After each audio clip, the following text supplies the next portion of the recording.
Assalamualaikum warahmatullahi wabarakatuh. Pada video kali ini saya akan menjelaskan tentang cara menguji one sample t-test, di mana one sample t-test atau uji tes satu sampel adalah metode pengujian hipotesis apakah min dari suatu sampel sama dengan, lebih dari, atau kurang dari suatu nilai tertentu.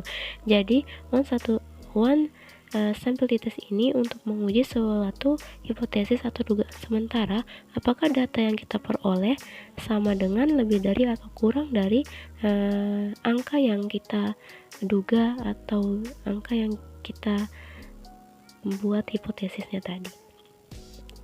Nah, dasar untuk pengambilan keputusan dalam uji one sample t-test yaitu jika nilai signifikansi atau sig-to-tailed lebih dari 0,05 maka H0 diterima.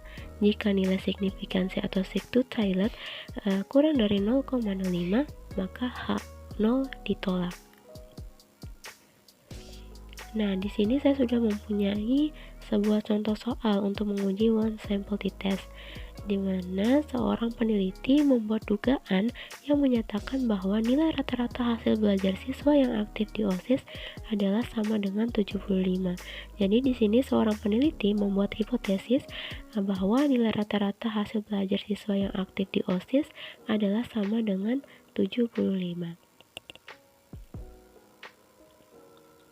Nah, di sini juga ada sebuah hipotesis penelitian di mana H0 sama dengan nilai rata-rata hasil belajar siswa yang aktif di OSIS sama dengan nilai 75 dan HA sama dengan nilai rata-rata hasil belajar siswa yang aktif di OSIS tidak sama dengan nilai 75. Nah, di samping kiri juga sudah terdapat data nilai rata-rata rapor siswa pada ujian tengah semester. Nah, jumlahnya ada 12 siswa. Oke, langsung saja kita ke SPSS. Untuk di variabel view-nya, pada kolom nama kita ketik hasil. Nah, setelah itu pada label kita ketik hasil belajar siswa. Nah, untuk desimalnya kita ubah ke 1 karena data yang saya gunakan rata-rata adalah bilangan desimal dengan satu angka di belakang koma. Nah, setelah itu kita ke data view. Di sini sudah terdapat tabel hasil. Tinggal kita copy data yang ada di Excel, kita pindahkan ke SPSS. Nah, seperti ini.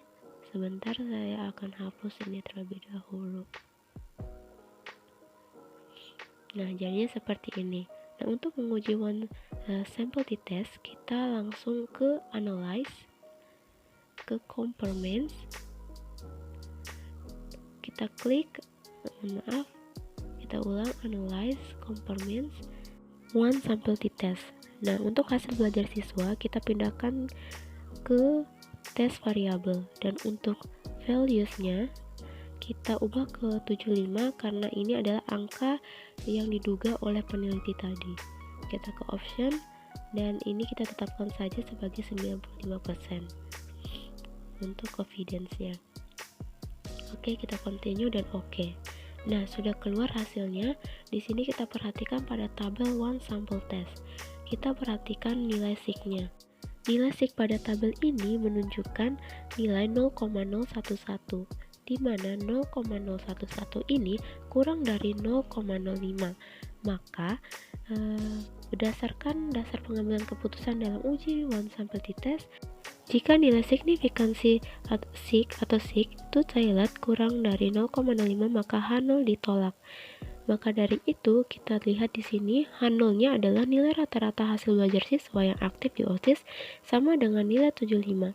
Maka pernyataan ini ditolak karena sig atau signifikansi pada tabel uji one sample t-test tadi berdasarkan data ini menunjukkan bahwa sig-nya kurang dari 0,05. Maka dari itu, dugaan sang peneliti bahwa nilai rata-rata hasil belajar siswa yang aktif di OSIS adalah sama dengan 75 tidak terbukti. Maka dari itu kita membuat keputusan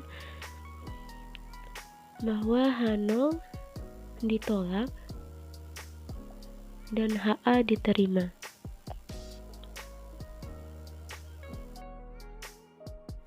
Di mana nilai rata-rata hasil belajar siswa yang aktif di OSIS tidak sama dengan nilai 75.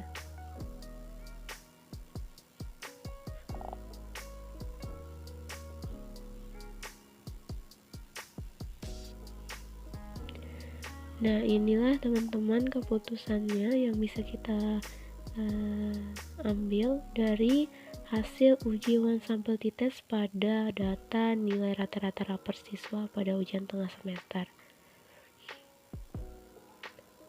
Nah, sekian dari video ini. Saya harap video ini dapat bermanfaat bagi teman-teman semua yang menonton.